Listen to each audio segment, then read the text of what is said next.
Isang mapagpalang araw po sa inyo mga idol. Ito po muli ang inyong lingkod, Kuya Blair. Sa araw po na ito, isa na naman pong kapanapanabik at makapanindig balahibong kwento ang inyong mapapakinggan mula po sa isa nating masugid na taga-subaybay. Matuto po tayo at kilatisin ang kanyang nakakakilabot na karanasan. Pakinggan at panoorin niyo po kung paano ko po isabuhay ang bawat karakter na tampok sa kwentong ito. At panoorin niyo rin po ako kung paano ako umarte, umiyak, matakot at matuwa. At kung paano po magkandalumukot ang aking muka sa pagbabago ko po ng mga boses. Ngunit bago po ang lahat mga idol, humihingi po ako ng suporta sa inyo. Ang inyo pong pag-like, comment, pag-share at pag-subscribe ay napakalaking tulong po para sa aking channel. Kaya please, wag po nating kalimutan. Ngayon pa lang po ay nagpapasalamat na po ako sa inyo. Wag na po natin patagalin. Simulan na po natin ang kwento. Dahil sa estado sa buhay, ay iniisip ng iba na walang pakinabang ang taong nabubuhay sa pangangalakal ng basura dahil tinitignan at inuuri nila ito sa panlabas na anyo at sa kalagayan sa buhay. Subalit ang hindi nila alam, ang isang hamak at itinuturing nakaawa-awa ay siya palang may nakakahigit na katangian. Dahil yun, sa pagtataglay ng kakayahang makatulong sa mas maraming tao at handang ilagay sa panganib ang buhay. Kaya hindi niya ipinagkait ang kanyang kakayahan para sa kaligtasan ng kapwa-tao. Magandang araw po sa inyo, Kuya Blair. Naglakas loob po kong magpadala ng sulat sa inyo sa tulong po ng isang kaibigan upang ibahagi ang aking natatanging kwento. Dahil totoong nakakaaliw ang pakikinig ng mga kwentong inyong ibinabahagi sa inyong YouTube channel. Pagkatapos po ng aking trabaho, ay pinakikinggan ko ito gamit ang lumang cellphone na ibinigay lamang sa akin. Masasabi kong hindi ako pinalad katulad ng iba. Sumugal kasi ako at sobrang nagtiwala sa isang tao na siyang magsasadlak pala sa buhay na meron ako ngayon. Ang ibang detalye po ay ipapaalam ko na lamang sa kwentong aking ibabahagi. Ang gusto ko na lang ay mabuhay at lumaban. Kaya kahit pagiging basurero ay ginawa ko. Pero ganito man ang uri ng hanap buhay ko, ay hindi ko po ito ikinakahiya. Hindi ito masama at sa pamamagitan ng trabahong ito ay nabubuhay kami ng maayos at simple ng aking asawa na si Soraya. Kahit papano ay masaya kami at naging kontento na sa kung ano ang meron kami. Nakalulungkot nga lamang dahil hindi kami nabiyayaan ng anak. Hindi namin alam kung sino sa amin ang may problema. Wala kasi kaming kakayahang magpatingin sa doktor. Pero tinanggap na po namin ang kapalarang yon. Siya nga pala, Isidro po ang pangalan ko. Dati ay isang antingero ang tatay ko nung nabubuhay pa siya. Kaya minana ko yun sa aking ama. Pero tanging ang asawa ko lang ang nakakaalam ng tungkol sa bagay na yon. Hindi ko rin naman kailangang ipaalam pa kung kanino para ipagyabang. Baka kasi iba pa ang maging tingin sa akin ng mga kakilala at kababaryo ko. Kaya pinili na lang naming ng asawa ko na manahimik at isikreto ang kakaiba kong kakayahan. Hindi anting-anting para yumaman ang taglay ko, kundi isang uri yun ng agimat para proteksyonan kaming mag-asawa laban sa panganib at makaramdam ng masasamang enerhiya. Siyempre, upang labanan at harapin ang kampon ng kasamaan. May kanya-kanya po kasing uri at lakas ang mga anting-anting at medalyon. Hindi lahat ng lakas at katangian ay naiipon o napupunta sa isang medalyon lang. Subalit magagamit ko pala ang taglay kong anting-anting sa isang kakaibang pangyayari na naganap sa aming baryo. Kung ano ang ibig kong sabihin ay siyang nais kong ibahagi sa inyong lahat. Huwag na po nating patagalin. Umpisahan na po natin ang kwento. Anong ginagawa mo rito sa harap ng gate ng bahay ko, ha? Magnanakaw ka, no? Nako, hindi ho, sir. Anong ginagawa mo rito? Kuwan po, nangangalakal lang po ako, sir. Basurero ka. Naghahanap ka ng kalakal na pwede mong ibenta, ganon? Opo. Baka meron po kayo dyan, sir. Kahit biling ko na lang. O sige, tayo mo ako dito sa labas ng gate. Papasok lang ako sa loob ng bahay. Huwag kang susunod sa akin, ha? Dito ka lang. Baka babaya kung ano pa pakialaman mo. Naku, hindi ho. Dito lang po ako, sir. Pumasok sa loob ng kanilang bakuran ang lalaking aking nakausap. Pagbalik niya, ay may dala siyang isang malaking sako na puno ng kung anong kalakal. Buong akala ko ay ibibigay niya na sa akin yon. Kaya lamang, hindi yon ang ginawa niya. Ikinalat niya ang basurang laman ng sako. Teka sir, bakit niyo naman po kinalat, sir? Di ba basurero ka naman? O hayan ng basura. May mga mapapakinabangang ka riyan, tapos ibalik mo uli sa sako. Pero ayusin mo, ha? Dapat walang kalat. Sa kaya naman talaga ang bagay sa kagaya mo, ang maglinis ng kalat. Pero sir, di nyo naman po kailangang ikalat pa. Bakit? Nagrereklamo ka ba, ha? Magpasalamat ka at ibinigay ko pa sa iyo ang basura namin, Hindi na lang ako nagsalita pa. Ayoko nang makipagtalo pa sa lalaking may kayabangan at alam kong napakaliit ng tingin sa kagaya ko na isang basurero. Pumasok na ito ng kanyang bahay at inilak ang gate. Tila ba takot na baka pumasok ako sa loob ng kanilang bakuran. Maigi na lamang kahit papano ay marami naman palang mapapakinabangan ang laman ng sakong ikinalat ng lalaki. May mga bakal, plastik at bote. Kaya kahit papano ay maidadagdag ko sa aking mga iniipong kalakal para ibenta. Gaya ng sinabi sa akin, ay kailangan maging malinis ang harap ng kanilang bahay. Kaya sinunod ko na lamang ang lalaki. Bukod ho sa paghahanap ng mga kalakal, ay nag-aalok din ako sa mga bahay-bahay para itapon ang kanilang basura. Sa maliit na halagang ibabayad sa akin kada sako ng basurang itatapon ko, ay malaking bagay na rin kapag naipon. Pambili rin po yun ng pagkain naming mag-asawa na madalas ay may sakit.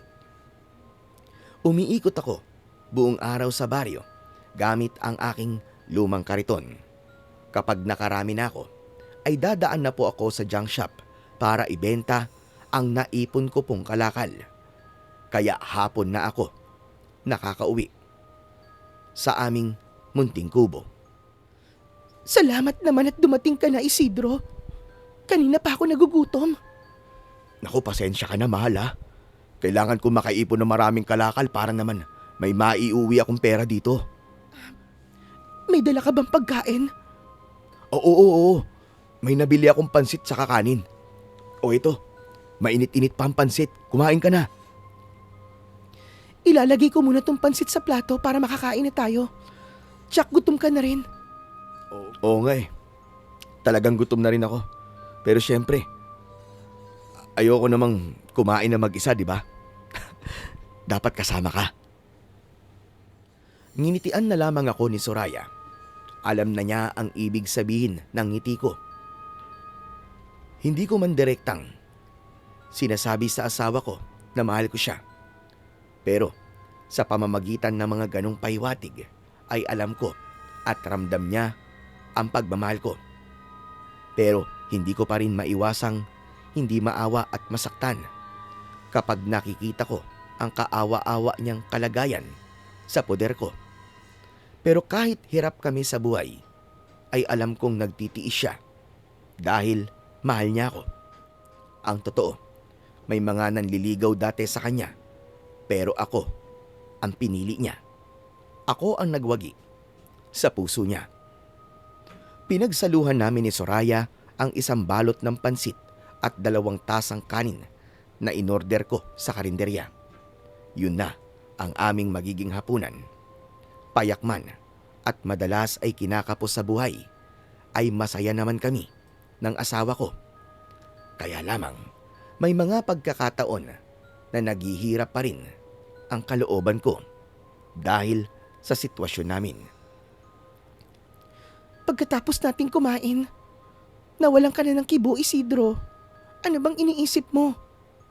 Wala, Soraya. Pwede bang wala? Hindi ka naman ganyan dati. May naisip lang ako eh. Isidro, naaawa ka na naman ba sa akin? Sabi ko sa'yo, tanggap ko na tong buhay natin. Minsan nga ayoko na rin maging mayaman. Dahil problema din kapag masyadong maraming pera. Alam ko naman yun, Soraya. Kaya lamang eh. Bakit kaya ganun, ano? Bakit ganito ang buhay natin? Ang alin ba? May mga taong napakababa pa rin ang tingin sa atin. Porke ba basurero lang ako, basura na rin ang tingin sa akin. Bakit, Isidro? May umalipusta na naman ba sa'yo? Nilait na naman ang pagiging basurero mo? Hindi na mawawala yun, Soraya. Kaya lang, dumarating din yung pagkakataon na nasasaktan ako. Hindi naman natin pinili ang maging ganito ang buhay natin eh. Sadya lang may kanya-kanyang kapalaran ng tao. Pero kahit ganito tayo, hindi naman tayo masasama. Nabubuhay tayo ng patas. Saka respeto lang naman ang kailangan natin. Kahit ganito tayo, dapat ituring nila tayong tao. Aba, nasasaktan, nagdaramdam at naghihirap ang kalooban natin. Yung kasi sobra kong makapanlait eh. Huwag mo na lang silang pansinin. Saka kapag namatay naman ang mga yun, sa lupa din sila ililibing eh. Pantay-pantay lang tayo. Kung ano mang meron sila, hindi nila madadala sa hukay yun. Alam kong kahit papano ay naghihirap din ang kalooban ng asawa kong si Soraya kapag nakikita niya akong nasasaktan. Pero kahit paano ay pinapalakas niya ang loob ko at paulit-ulit na sinasabi na huwag na lamang pansinin ang mga taong nagsasalita ng hindi maganda tungkol sa kalagayan namin. Minsan, maaga akong gumising ng araw na yon. Mainam kasi kung mauuna ako sa dump site o dun sa tambakan ng mga basura. Mangangalahig ako ng mga bagay na maaari kong mapakinabangan at ibenta. Kaya lamang, nang lumabas ako ng aming munting kubo, ay nakita kong tila may mga taong nagkakatipon-tipon sa isang bakanting lote malapit sa aming tinitirhan. Lumapit ako doon para makiisyoso. Hindi na ako nagtanong pa dahil narinig ko ang pinag-uusapan ng mga taong naroroon. Ayon sa pakikinig ko ng kanilang pag-uusap, ay may batang edad 12 ang natagpo ang patay. Isang babae ito at duguan ang katawan na halos gulagulanit ang kanyang suot na damit. Wala na rin itong suot na damit panloob at maraming dugo sa kanyang mga hita. Kaya naman, sa unang kita nila sa batang biktima ay agad nilang naisip na posibleng ginahasa at saka pinatay ito. Dumarami na rin kasi ang adik o mga kabataang gumagamit ng iligal na droga sa baryo. Ang iba ay galing pa sa syudad. Nagkaroon kasi ng pabahay ang gobyerno sa aming baryo. Sabi, ay mga squatter o informal settler ang mga pamilyang dinala malapit sa aming baryo. Mga pinaalis sa lupang dating tinitirahan dahil dinimolish yun sapagkat kinuha na ng tunay na nagmamay-ari ng lupa. Kaya ang mga pamilyang nawalan ng tirahan ay dinala nga sa pabahay malapit sa aming baryo upang doon makagawa ng kanilang tirahan. Ang mga kabataang dayo sa aming lugar ang pinaghihinalaang may kagagawan sa sinapit ng batang babae. Subalit wala pa rin naman itong matibay na ebidensya. Hula lamang at haka-haka ang kumakalat. Meron din namang nagsasabi na tila hindi kayang gawin ng isang tao lamang ang kahindik-hindik na sinapit ng batang biktima, kundi ang hinala nila ay kagagawan yun ng isang halimaw, partikular ng isang aswang. Kaya dalawa ang naging opinyon ng mga taga-baryo. Ang hindi naniniwala sa aswang ay sinasabing isang adik nga ang pumatay sa bata. Sa mga naniniwala naman sa aswang ay sumasang-ayon sila na aswang nga ang may kagagawan ng karumal-dumal na pangyayaring yon. Subalit alinman po sa dalawa ang tunay na dahilan, isa lang ang malinaw at kailangang mangyari. Yun ay ang mabigyan ng hustisya ang kahabag-habag na sinapit ng batang biktima. Dapat ay maparusahan ang may kagagawan nun at ipataw din dito ang parusang kamatayan. Sapat nang malaman ko ang pinakahuling balita sa aming baryo, hindi na ako nagtagal pa sa pag-uusyoso dahil mas kailangan kong kumita ng pera. Kaya naman, tumuloy na po ako sa dump site o sa tambakan habang hindi pa dumarating ang mga truck ng basura na magtatapon doon. Hindi kasi araw-araw ang pagdating ng truck sa dump site, kundi naka-schedule lang yon. Kapag araw ng pagdating ng mga truck ay maraming basurero ang nag-uunahan upang magdilihensya ng kalakal. Nang makarating ako sa dump site ay may mga basurero na rin na nag-aabang sa pagdating ng truck. Kaya lamang, narinig ko na baka daw madelay ang pagdating nito dahil nagkaroon daw ng problema. Kaya maghihintay na lang din ako kasama ng iba pa. Habang wala pa ang truck ay lumapit ako sa mga tambak ng basura na naroon. Pinagpilian na yon, pero nagbabaka sakali akong may makuha pang mapapakinabangan. Kinuha ko sa loob ng dalakong sako ang pahabang bakal na merong kurbang patulis na ginagamit ko sa pangangalahig at pagbubungkal ng mga basura. Nakakailang kalahig pa lamang ako gamit ang bakal nang may kakaiba kong naramdaman. Ang totoo ay dati ko nang nararamdaman ang ganon, kaya lang mas malakas ng mga sandaling yun. Anak ng putya, ito na naman. Parang nanginginig na naman ang katawan ko na hindi ko maipaliwanag ah. Lagi ko na lamang nararamdaman to kapag nagagawi ako sa parting to ng dump site. Bakit kaya? Dahil sa panginginig na nararamdaman ko, ay naisip kong baka dahil nagugutom lang ako. Wala pa kasi akong almusal ng sandaling yon at kahit mainit na kape, ay hindi pa nasasayaran ang tiyan ko. Pero hindi resulta ng gutom ang nararamdaman kong panginginig. Dahil minsan ay pumupunta ako rito na nakapag-almusal naman. Kaya lang nakakaramdam pa rin ako ng bahagyang panginginig. At dito lang naman yun, sa parteng ito ng dump site. Bakit kaya? Palaisipan ang bagay na yon na hindi ko talaga alam ang dahilan. Napahawak ako sa bulsa ng pantalon ko.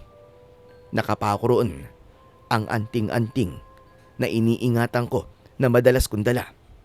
Isang pirasong pangil yun ng hayop na alamid na galing pa sa aking ninuno at binigay sa akin ng lolo ko.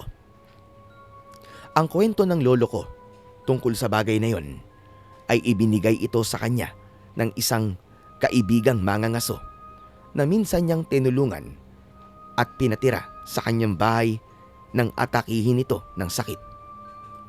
Bilang pasasalamat ay iniwan sa kanya yon, lalo na't magagamit ang pangil ng alamid para maging proteksyon sa panganib at maayos na pagsasama ng mag-asawa.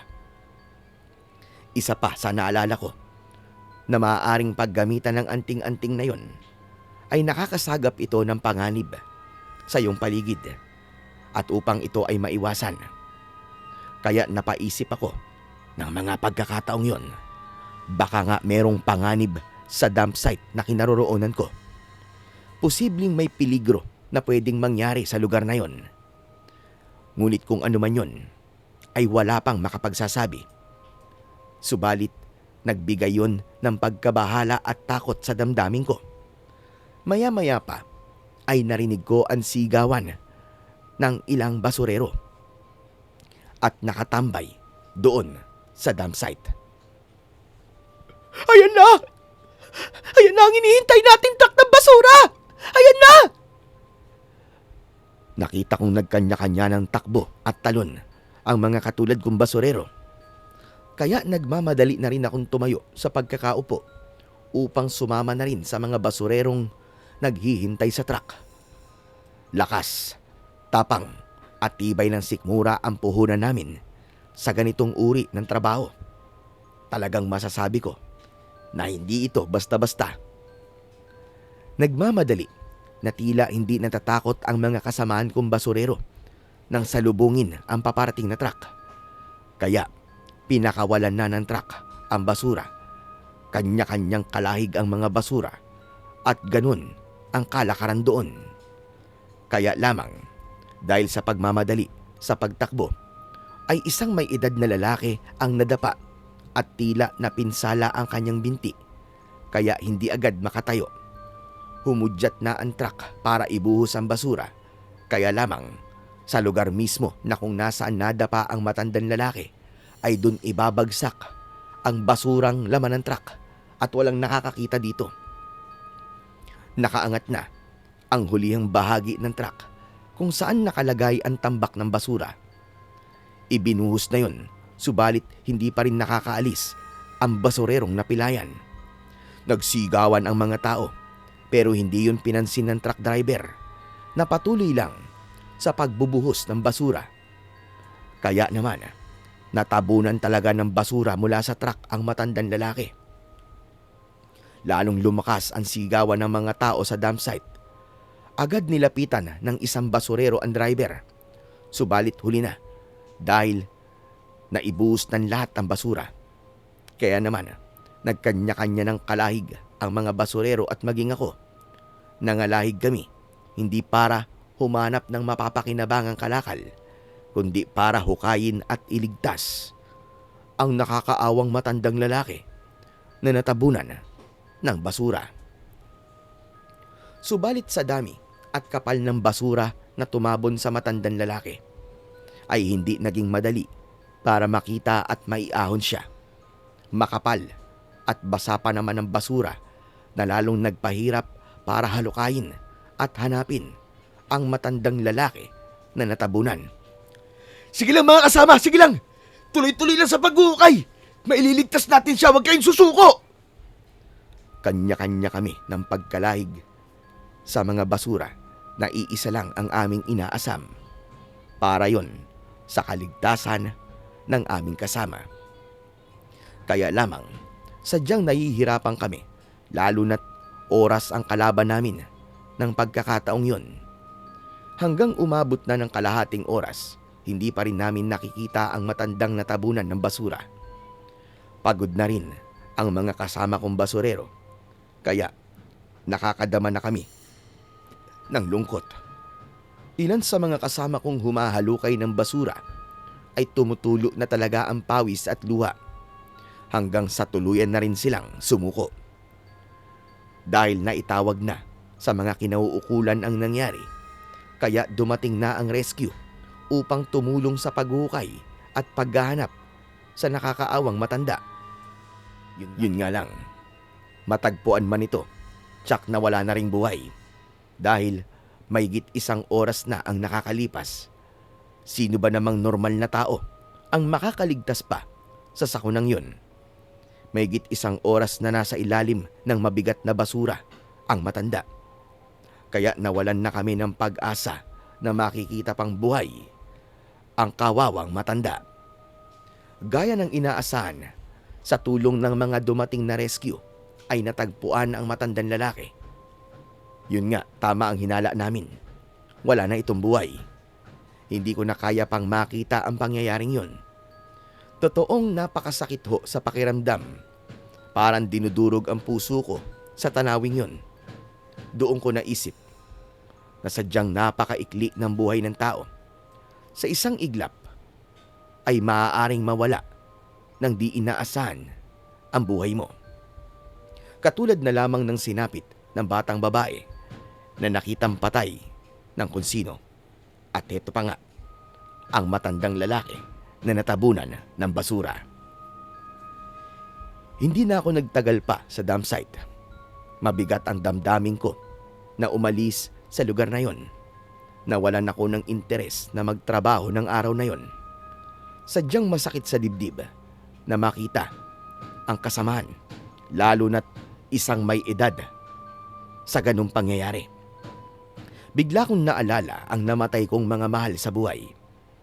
Kaya lalo lamang yung nagpalala ng nararamdaman kong kalungkutan. Habang ako ay naglalakad, napaisip ako at napahawak sa aking pantalon. Nakapako ang anting-anting at kasabay nun, naalala ko ang naging panginginig ko kanina sa tambakan. Maaaring yon ang mensahe ng aking panginginig. May kapahamakan o peligro na mangyayari na siyang ang sinapit ng kasamahan naming matandang lalaki. Biglang tumayo ang mga balahibo ko sa katawan. Nakaramdam ako ng takot.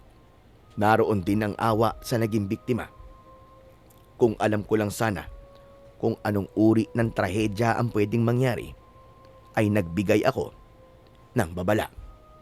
Sa pag-uwi ko, ay napansin ni Soraya ang labis kong kalungkutan.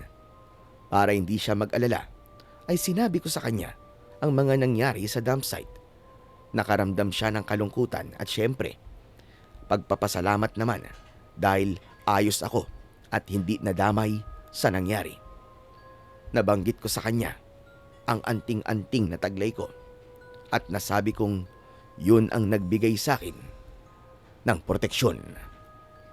Naging usap-usapan naman sa mga taong naninirahan malapit sa dump site ang nangyaring sakuna. Wala rin namang dapat sisihin sa aksidenteng yun. Walang may kagustuhan na merong mapahamak o mamatay. Hindi rin maaaring kasuhan ang truck driver dahil sino bang mag-aakala na may tao pala sa lugar na pagbabagsakan ng basura. Nag-iisa na sa buhay ang matandang namatay, kaya wala na ring naghabol o nagreklamo pa. Kaya ang ginawa na lamang ng mga taong nakakakilala sa kanya at kaming mga basurero ay ang magtulong-tulong na makalikom ng sapat na halaga upang mabigyan siya ng isang maayos na burol at libing. May mga lumapit na rin sa barangay na nangako naman ng kanilang ayuda. Pagkatapos ng trahedyang yun, sa tuwing mapapagawi ako sa dump site doon sa lugar na pinangyarihan ng insidente, ay nagkakaroon ako ng kakaibang pakiramdam.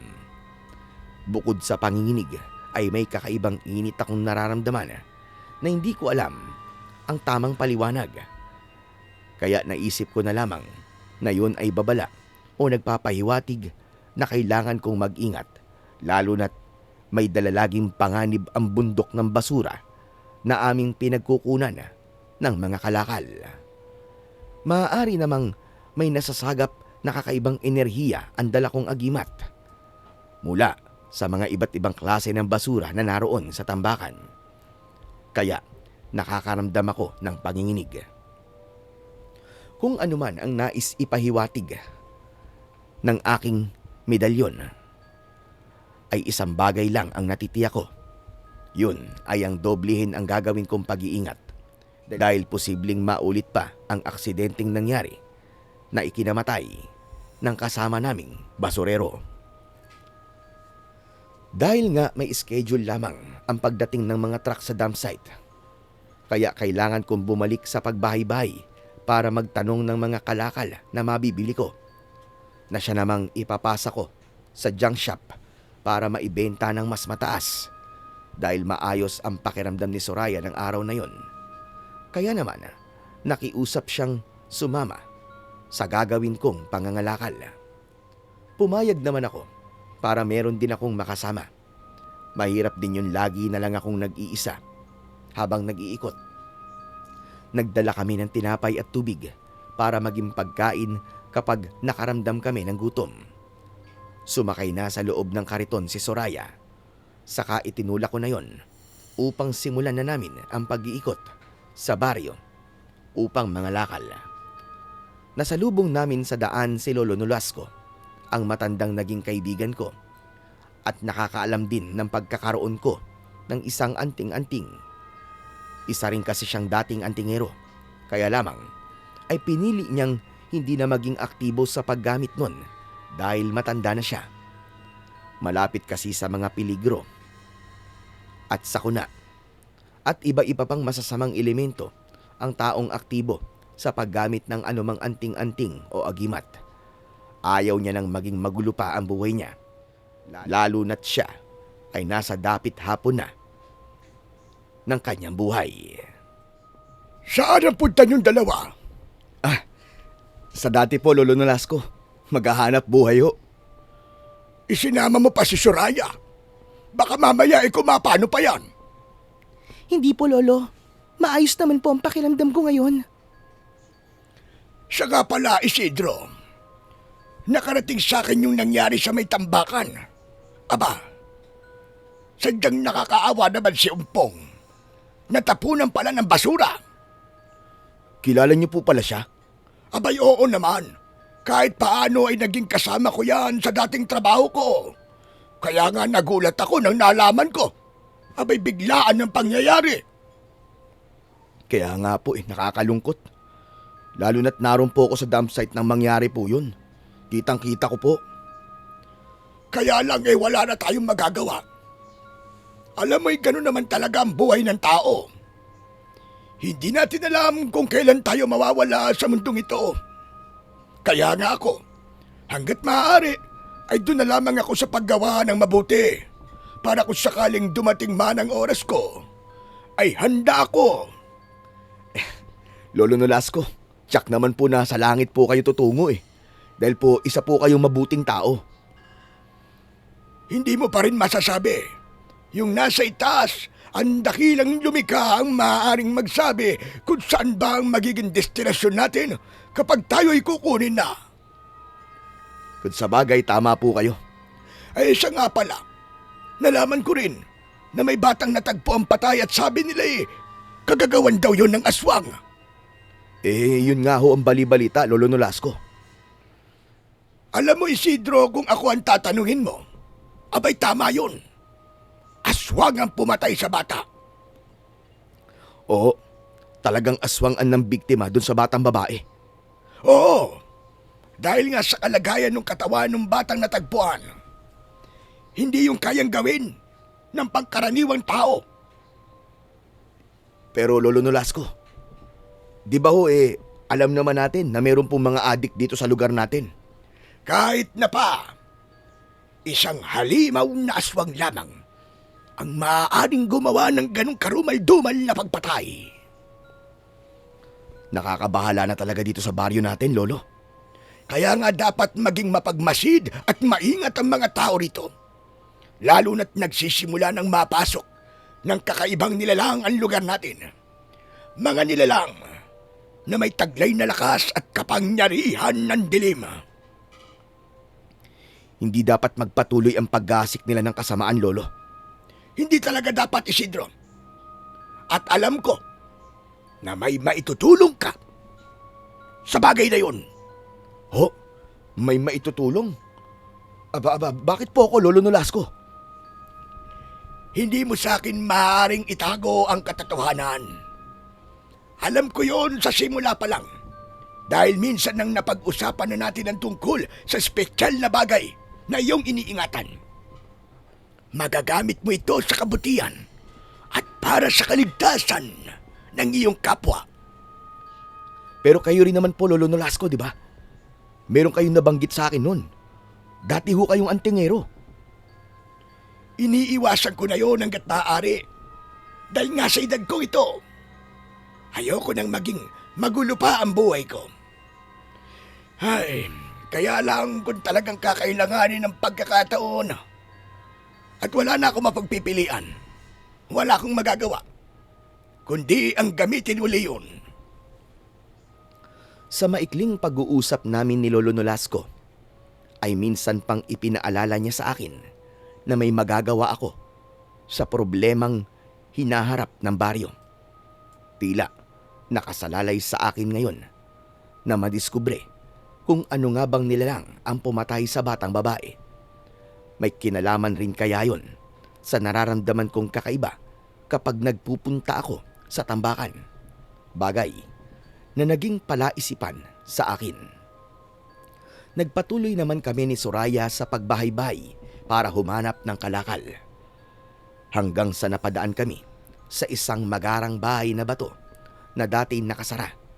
Pero nang sandaling yon ay bukas na ito. Sa palagay ko ay may bagong nakatira. Kaya tumigil muna kami sa tapat nun. Teka mahal ko, bakit tayo tumigil dito? Kilala mo ba ang nandyan? Hindi. Nagtataka lang ako eh. Dahil bigla na lang may nakatira dyan. Abandonado na yan eh. Baka naman nabili na ang bahay at may bago nang nakatira. Pwede. Pwedeng ganun nga. Naiinggit ka ba? Na ang pagbili ng bahay ng ibang tao ay parang bibili lang ng candy? Hindi naman, Soraya. Pero syempre, nakakabilib lang. Ganun naman talaga, di ba? May mga tao na sadyang pinagpapala. Pero meron ding hindi. At naging malas sa buhay. Hay nako, hayang ka na naman eh. Minsan pa'y nabuksan sa isipan ko ang kamalasang nangyari sa buhay ko at nadamay pa dun ang asawa kong si Soraya. Kahit paano, nasasaktan din kasi ako na balikan ang hindi magandang nangyari sa akin. Hindi sana kami naghihirap ngayon. Hindi sana ako basurero kung naging maingat at matalino sana ako sa mga naging desisyon ko sa buhay. Kaya nga may kurot pa rin sa akin ang mga pinagdaanan ko. Noon kasi ay maalwan ang buhay namin ni Soraya. May sariling tindahan ng mga construction supplies. Kapartner sa negosyo ang isang kaibigang pinagkatiwalaan. Kaya lamang, may iba palang motibo ang kanyang pakikipagkaibigan. Sinamantala niya ang kabaitan ko para makuha sa akin ang lahat ng meron ako. Pagkatapos akong maloko ng taong pinagkatiwalaan ko, ay hindi na ako nakabangon pa at nadamay nga sa kamalasan ko si Soraya. Ngunit ganun pa man, ay natanggap namin ang kapalarang yon. Nahirapan na kaming bumangon muli. Pero naisip kong baka yun na ang nakatadhana sa aming mag-asawa. Minsan na kaming pinagkatiwalaan at binigyan ng kasaganaan, pero hindi namin yun nagawang alagaan at ingatan. Masakit, pero wala kaming magagawa, kundi ang tanggapin. Bago namin iwan ang bahay na yun, ay tumawag ako at nagbaka sakaling may mga kalakal o basurang maibibigay sa amin ang bagong may-ari nun. Medyo malakas ang pagtawag ko at maya-maya pa ay lumabas ang isang lalaki. May suot siyang salamin at hawak sa kanyang kamay ang isang sako na may mga lamang basura. Habang papalapit ang lalaking yun, ay napatitig ako sa kanya. Inalis naman ng lalaki ang suot na salamin sa mata at tumingin sa akin. Naramdaman ko ang pagtapik ni Soraya at pagsasalita nito. Isidro, tara na. Umalis na tayo rito. Sige na. Huwag na tayo dito. Itulak mo na tong karton. Teka lang, sayang naman yung laman ng sako na dala ng lalaki. Nang ganap nang makalapit sa amin ang lalaking may dalang sako, ay saka ko lang siya nakilala. Kaya pala nagpupumilit si Soraya na umalis na kami sa lugar na yon. Huwag niyo sabihin ayaw niyo tong kalakal na nandito sa sakong dala ko. May mga bakal at bote dito. Sayang. Hindi na, Percival. Tutuloy na kami. Sandali. Ibibigay ko ng alas sa inyo to eh. Sayang naman kung mapupunta pa sa iba. Saka para may pandagdag din kayo na pambili ng pagkain. Mukha kasing gutom na kayo eh. Wala ka na ron. Kung nagugutom man kami. Kita mo na yan? Pwede ko kayong bigyan ng pambili ng pagkain. Oh, heto. May pera pa pala ako sa bulsa ko. 100 piso to. Kahit papano, makakabili na kayo ng kanin at ulam. Hindi na, Percival. Salamat na lang. Teka nga, hanggang ngayon ba, Soraya? Ganyan ka pa rin sa akin? Hindi ka pa rin ba nagigising? Tignan mo nga ang kalagayan mo, oh. Kaawa-awa ka. Hindi ka ba nahahabag sa sarili mo? Pambihira na yan, oo. Teka, sandali nga. Hindi na yata magandang sinasabi mo. Parang nang mamaliit at nangiinsulto ka na niyan. Nakakalalaki ka. O bakit? Masama bang sabihin ko ang totoo? Nakahabag-habag ang kalagayan ni Soraya? Percival, kahit na ano pang mangyari sa buhay naming mag-asawa, wala ka na ron. Sa kabuhay namin to. Huwag mo kaming pakialaman. Alam ko yun. Buhay nyo nga yan. Isang nakakaawang buhay. Walang-wala na nga kayo. At nakikita ko yun sa kalagayan nyo. Yung karito na ginagamit nyo sa pamamasura, abay mo ka masisira na rin ah. Isang hangin na lang ililipa rin na yan eh. Hindi ka pa ba nagsisisi? Sa pinili mo ha, Soraya? Pwede ba, Percival? Kung wala ka sasabihin hindi maganda, mas maigi pang manahimik ka na lang. Bakit? Ayaw nyo bang marinig ang sasabihin ko? Sa kakala nyo ba? Nakalimutan ko na ang lahat? Matagal na yung Percival. May 1 dekada nang nakalipas. Ano ka ba? Bakit kailangan pambalikan at pag-usapan? Para iparamdam ko sa'yo, Soraya, na mali ang naging desisyon mo sa buhay mo. Sinasabi mo bang mali na ako ang pinili ni Soraya? Oo naman. Bakit, Isidro? Hindi mo pa ba nakikita ang malaking pagkakaiba natin? Milya-milya ang layo ko sa'yo. Kung antas ng buhay ang pag-uusapan. Dahil ako ay isa ng matagumpay na negosyante. Meron akong mga negosyo. Eh ikaw, ano ka ngayon? Isang hamak na basurero. Asa na si Isidro na dating may-ari na malaking tindahan ng mga construction supply? Wala na, di ba? Mas mahirap pa sa daga. Di ba dapat magpasalamat ka nang dahil sa akin sinuwerte ka sa buhay? Tama ka naman doon. Hindi ko nakakalimutan yun. Talaga nagpapasalamat ako. Dahil hindi ako umabot sa katulad nyo. Tara na, Isidro. Walang kwenta na makipag-usap pa tayo sa hambog na yan. Soraya, itong taong sinasabihan mong hambog, ang siyang nakakaangat ngayon sa buhay. Kaya nga nagkamali ka ng lalaking pinili. Hindi mo dapat pinili yan si Isidro. Kundi dapat ako. Kung ako ang pinili mo, at sa akin ka sumama, hindi ka sana kaawa-awa ngayon. Hindi ka man lilimahid. Hindi mo dadanasin ang ganyang paghihirap. Nakakalalaki ka na talaga. Ano ba talagang gusto mo mangyari, ha? Bakit nalaban ka sa akin? Baka hindi mo kilala tong taong kaharap mo ngayon. Hindi na ako ang dating Percival na walang pangarap. Iba na ako ngayon. At ikaw naman, ibang-iba ka na rin, Isidro. Isa ka ng hamak at nakakaawang basurero. Gusto kong magwala ng sandaling yon. Ikinuyom ko ang palad ko. At gusto kong manakit. Ibig kong sugurin si Percival dahil masyado niya nang inaapakan ang pagkatao ko. Pero, pinigilan ako ni Soraya dahil ramdam niya ang galit ko. Tara na, Isidro. Huwag mo na siyang pansinin. Umalis na tayo. Para hindi mo na marinig pa ang walang kwentang sasabihin ng hambog na yan. Teka, bago kayo umalis. Ito lang ang masasabi ko, Soraya. Kung sakaling magbago ang isip mo, Nandito lang ako, alam mo kung saan ako pupuntahan.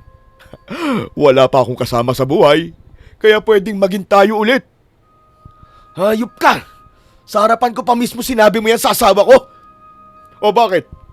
Nagiging totoo lang naman ako ah. At hindi ko yun dapat ikahiya. Nakiusap sa akin si Soraya para umalis na kami. Pero nanginginig na sa galit ang katawan ko ng sandaling yon. Gusto ko nang hawakan ang bote at bakal na nasa loob ng kariton at ihataw yon ng malakas kay Percival. Kaya lang, alam kong magiging magulo lang ang sitwasyon. Wala ring maitutulong yun sa amin. Kaya kahit puno ng sakit at galit ang nararamdaman ko, ay itinulak ko na lang ang kariton para makalayo na kami.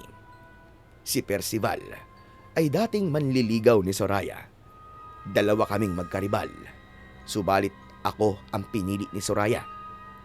Hindi yun matanggap ni Percival, kaya lumayo siya at kami naman ay nagpakasal ni Soraya. Yun nga lang, may mga nangyari sa aming buhay na hindi inaasahan, kaya umabot kami sa pagiging basurero. Sa pagbabalik na yon ni Percival sa aming lugar, sino ba namang magsasabi na may malaking pagbabago sa kanya? Totoong umasensyo na siya at nagkaroon ng pera, samantalang nawala ang kabuhayan namin at humantong sa pagiging basurero. Dahil sa nangyari, ay nasira ang aking buong maghapon. Sa halip na ipagpatuloy pa namin ang pagbabahay-bahay para humanap ng kalakal, ay nagdesisyon akong umuwi na lang muna ng bahay. Walang imikan na tila hindi kami magkakilala ng asawa kong si Soraya hanggang sa makauwi.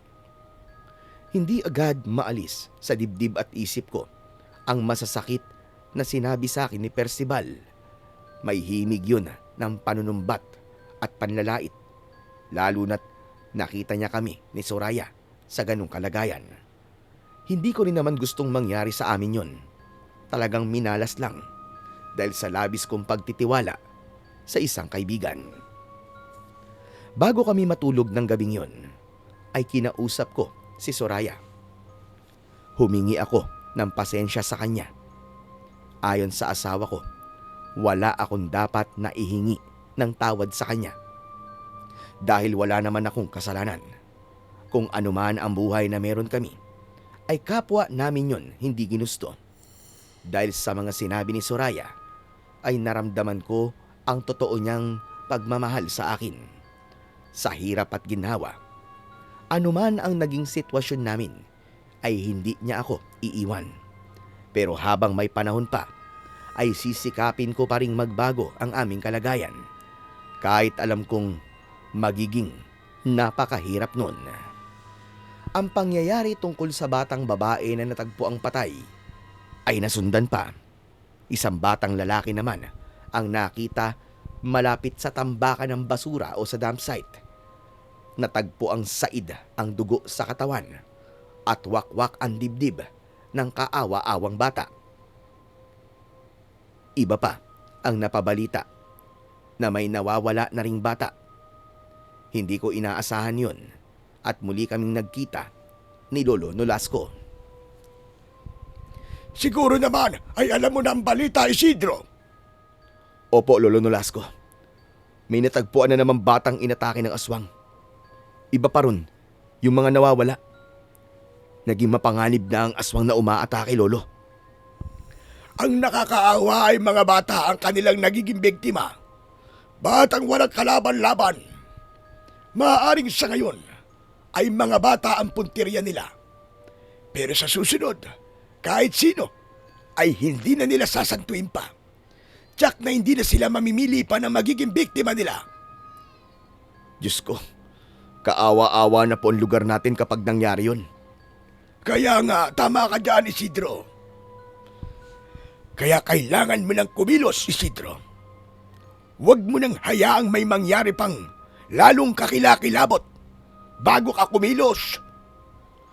Ano pong ibig niyo sabihin? Huwag mo nang hayaang lalo pa silang lumakas. Ang ginagawa nilang pagpatay sa mga bata at pagkuha ng laman loob, maging ang pag-inom ng kanilang dugo ang nakapagpapalakas sa kanila. Kung hahayaan mong meron pa silang maging biktima, ay lalo lamang silang magiging mapanganib. Baka hindi na nila mapigilan ang kanilang pagdami. Pero anong uri po kaya ng aswang ang nambibiktima? Isa yan sa dapat mong malaman para maaari din kitang tulungan. Ano ho? Tutulungan niyo ako? Sabi ko naman sa'yo, hindi ba? Kahit nagretiro na ako sa pagiging antingero, ay maaari pa naman akong makatulong kung kinakailangan. Dahil hindi ko maaaring ipagdamot ang aking kakayahan. Kung ito ay para sa kaligtasan ng mga kababaryo natin at bigyan ng katarungan ang mga naging biktima, ay tutulong ako sa abot ng aking makakaya.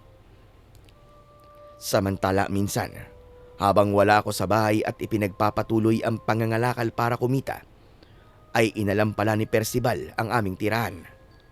Kaya nagulat si Soraya nang paglabas niya ng bahay ay naroon ang hambog na lalaki. Percival, anong ginagawa mo rito? Gulat na gulat ka yata, Soraya. Mukha na ba akong impakto para magulat ka? O dahil mas gumagwapo ako kesa noon? Hindi ba nagkita na tayo noong nakarang araw lamang? Kung ano man ang sadya mo, malamang walang kwenta yon. Kaya makakaalis ka na. Teka lang naman. Kararating ko lang Papaalisin mo na ako. Ano bang kailangan mo? Hindi ba pwedeng papasukin mo muna ako? Para sa loob ng bahay tayo mag-usap? Kaya lang bahay bang matatawag itong tirahan nyo? Mas maigi pa rito ang bahay ng alaga kong aso Naparito ka ba?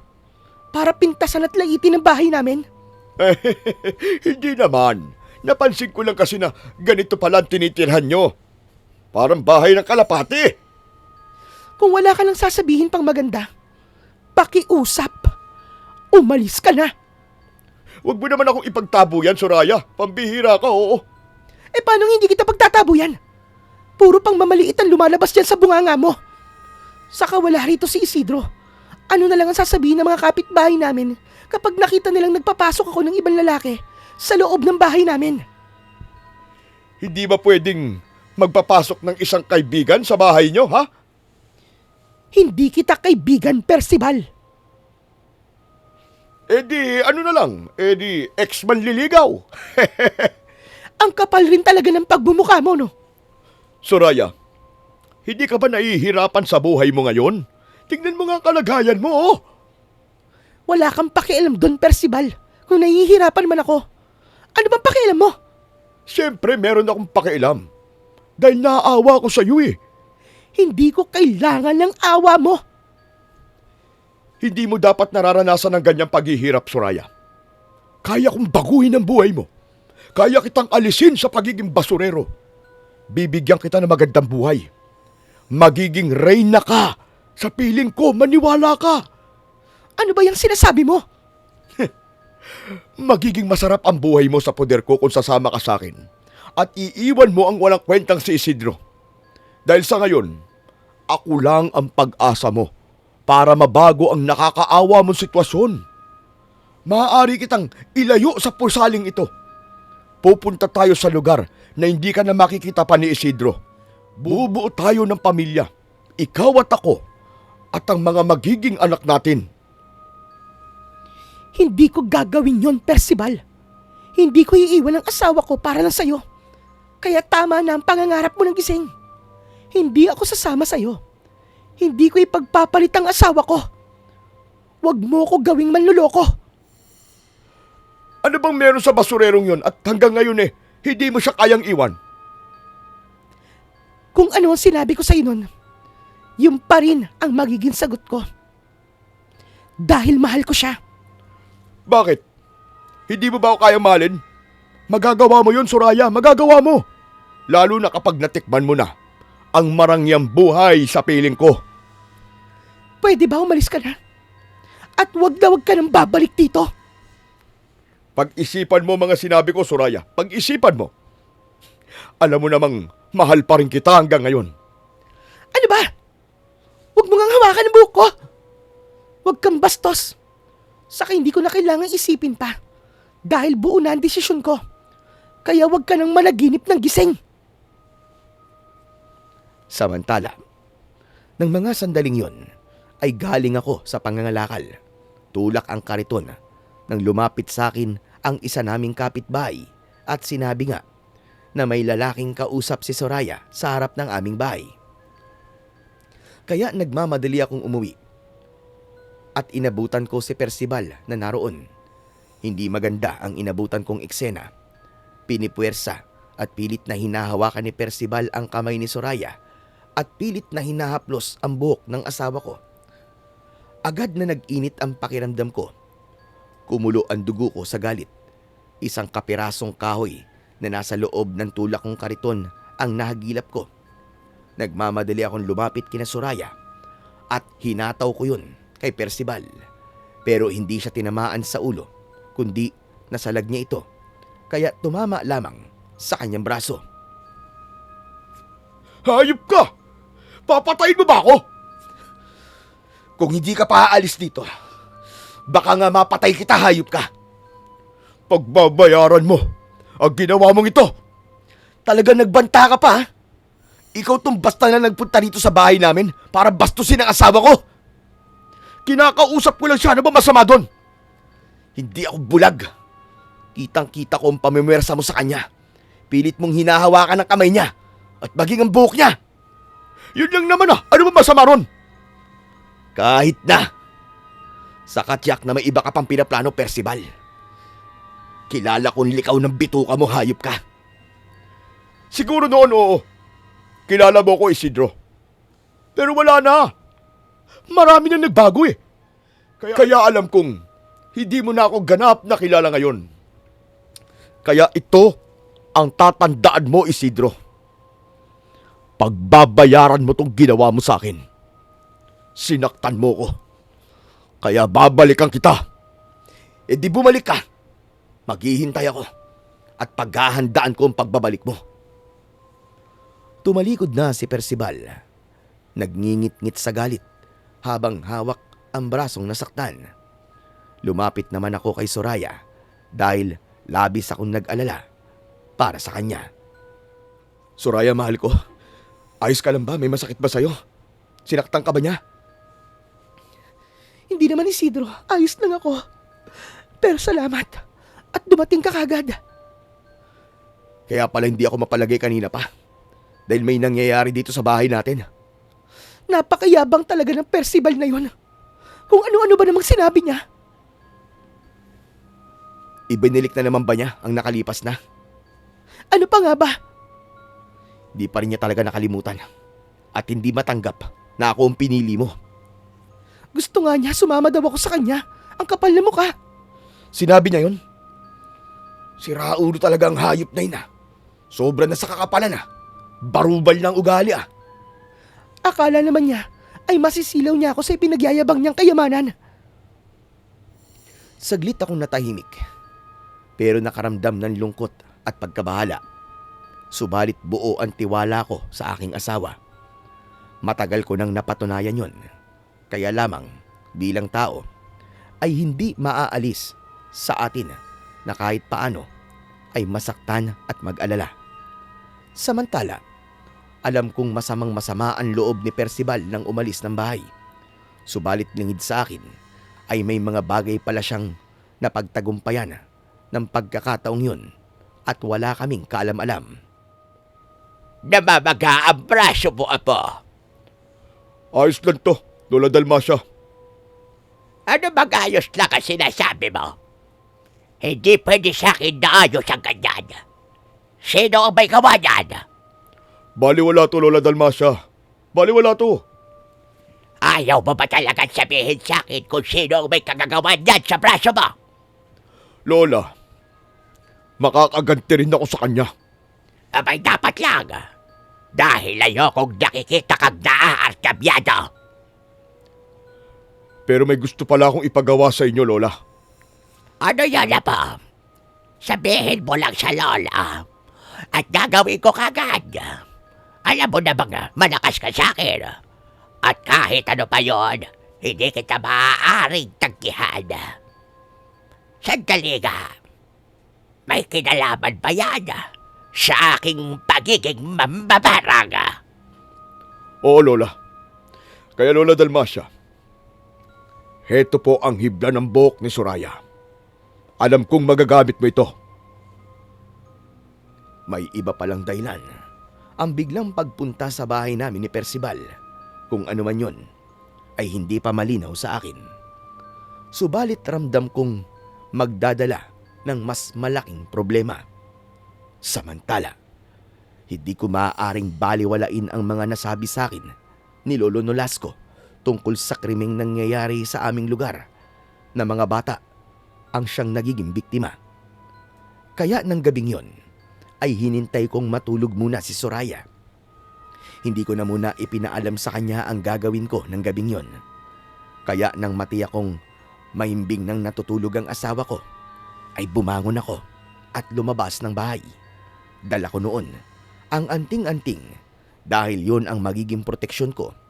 Bitbit ko rin ang bakal na aking pangalahig ng basura dahil maaari ring gamitin itong sandata laban sa anumang panganib na pwede kong makasagupa sa gabing yon. Tumambay ako sa labas ng bahay. Maliwanag ang gabi dahil bilog ang buwan. Yun ang sandaling hinihintay ng aswang upang humanap ng kanilang magiging biktima.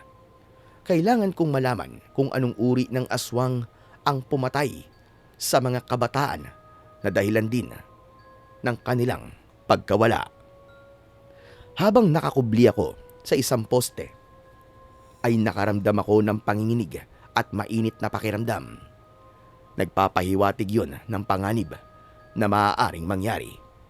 May nasasagap na masamang elemento ang aking agimat. Maya-maya ay nakarinig ako ng mga pagaspas ng pakpak. Tumingala at hinintay ko ang pagdating ng nilalang na lumilipad. Marahil, nasa 3 ang bilang ng mga nilalang na yon. Nakita ko ang tila paniki na lumilipad. Maitim ang kulay nito dahil tanging liwanag mula sa buwan ang tumatanglaw. Halos magkakasunod ang mga nilalang na lumilipad. Nang bumaba ang lipad ng mga ito, ay doon ko natiyak kung anong uri yun ng nilalang. Aswang ang mga ito. Aswang na nasa uri ng mga manananggal. Nakakatakot ang kanilang anyo dahil sa nagniningas na mga mata na may matutulis na kuko na akala mo ay mga patalim. Ang buhok ay sobrang gulo at naninigas na tila alambre. Putol ang kanilang katawan. Paikot-ikot sila sa lugar na malapit sa kinaroroonan ko. May hinahanap sila. Malamang ay taong kanilang bibiktimahin. Nagkanya-kanya na ng lipad ang 3 manananggal. Kailangan nilang maghiwa-hiwalay upang humanap ng kanilang magiging pagkain ng gabing yon. Naiwan ng isa at siya kong sinundan. Hindi naman mabilis ang kanyang lipad, kaya nagawa kong sundan ang kanyang pupuntahan hanggang sa nakita kong huminto sa bubong ng isang bahay. Kinakalahig nito ang bubong upang makakuha ng atensyon sa taong nasa loob ng bahay. Maya-maya pa ay nakita kong isang lalaki ang lumabas ng bahay. Pumagaspas ang pakpak ng manananggal at lumanding ito papunta sa lalaking galing sa loob ng bahay. Subalit, bago pa magawang atakihin ng manananggal ang lalaki, ay nakatakbo ito at nakapagtago. Kaya naman, lalong nanggalaiti ang aswang at nanggigil sa kanya na magiging biktima na sana. Pilit niyang hinanap ang pinagtataguan ng lalaki hanggang sa makita niya ito. Dinakma niya ang lalaki at pilit na iniangat pa itaas. Subalit bago pa maiangat at ilipad ng manananggal ang lalaki, ay nakalapit ako sa kanila. Hinatak ko ang paa ng biktima. Nakakawag-kawag pa. Sa lakas ng pagkakahatak ko ay nabitiwan ito ng aswang at bumagsak sa lupa. Sanhi ng takot ng lalaki ay walang malay itong bumagsak sa lupa. Kaya kinumpronta ko na ang aswang. Hoy, impacto kung manananggal ka! Ako ang harapin mo! Huwag ang mga taong walang kalaban-laban! Nakatingin lamang sa akin ang manananggal. Pinagmasdan ako ng buong buo. Marahil nagtataka na may katulad ko na handang humarap at lumaban sa kanila. Hindi ako makakapayag na pinsalain niyo mga taga rito sa baryo namin. Kung saan man mundo kayo galing, bumalik na lang kayo doon. At huwag kayo magdala ng lagim dito. Humagikgik lamang ang aswang na tila pinagtatawanan ang mga sinasabi ko. Ang hagikgik na yon ay napalitan pa ng pag-angil.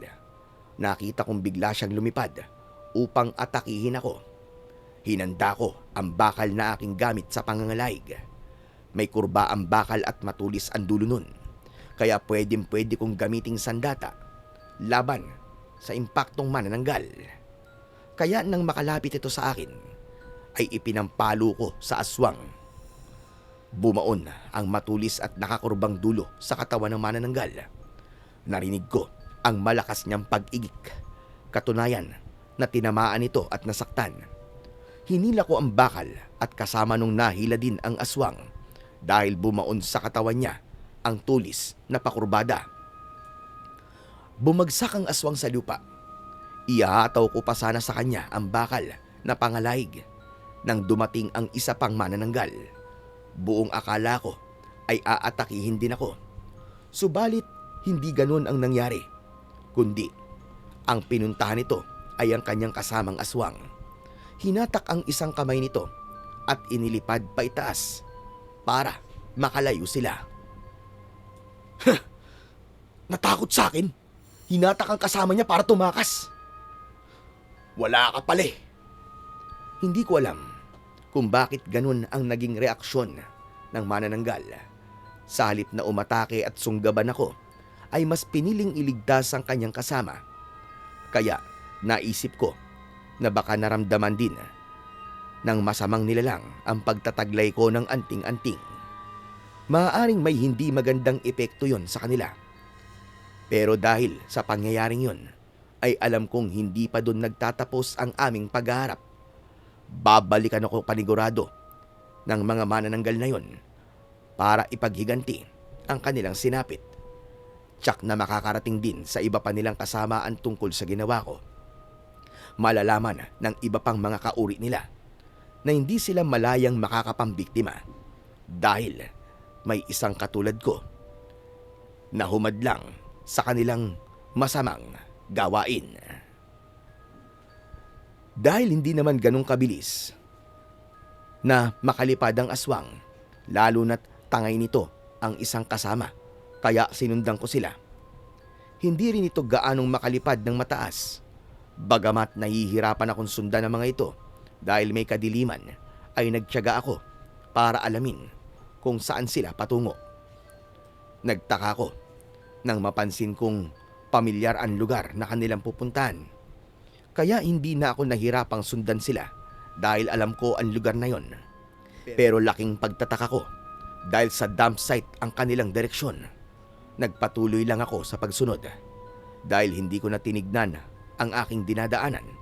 Kaya hindi ko napansin ang kahoy na nakabaon sa lupa na ang kalahati ay nakalitaw. Sumabit doon ang aking paa kaya nadapa ako. Dahil sa pagkakadapa ko ay nawala ang atensyon ko sa lumilipad na manananggal na sinusundan ko. Sumakit ang katawan ko sa pagkakadapa. Hirap man ay agad akong bumangon upang sundan ang aswang na manananggal. Kaya lamang sa hindi inaasahang pangyayari, hindi ko na ito makita pa. Hindi ko tuloy alam kung saan nagsuot ang mga ito. Pero kung sa dump site ang kanilang pinuntahan, malamang sa lugar din yun sila nagtatago. Kaya lang kung saan doon ay siyang hindi ako sigurado. Bigo akong malaman kung saan ba galing at naglulungga ang mga manananggal. Kaya bumalik na lang ako sa bahay. Gising si Soraya nang ako'y dumating at tila naghihintay sa akin. Saan ka galing, Isidro? Bakit lumabas ka ng bahay na ganitong oras? Dyan lang. Anong dyan lang? Ba't di mo sagutin ng maayos ang tanong ko? Bakit dyan lang ang sagot mo sa akin? Ano ba talaga? Kasi nga dyan lang naman talaga ako nagpunta eh. Nagpahangin lang ako. Maalinsangan kasi ngayon. Baka kung ano na ang ginagawa mo, Isidro, ha? May kinatagpo ka ba? Nagulat ako sa tanong na yon ng asawa ko. May himig pagsiselos ang tanong na yon. Hindi ko inaasahan na pagdududahan niya ako. Ano? Ano bang may kinakatagpo na sinasabi mo? Wala no. Saka sa itsura kong to, may magkakagusto pa ba sa akin? Pambihira ka naman asawa ko, oo. Umayos ka. Baka niloloko mo ako, ha? Sige lang.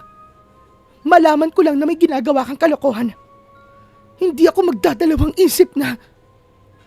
Oh, ba't di may tinuloy yung sasabihin mo? Sige nga. Anong hindi magdadalawang isip? Na ano?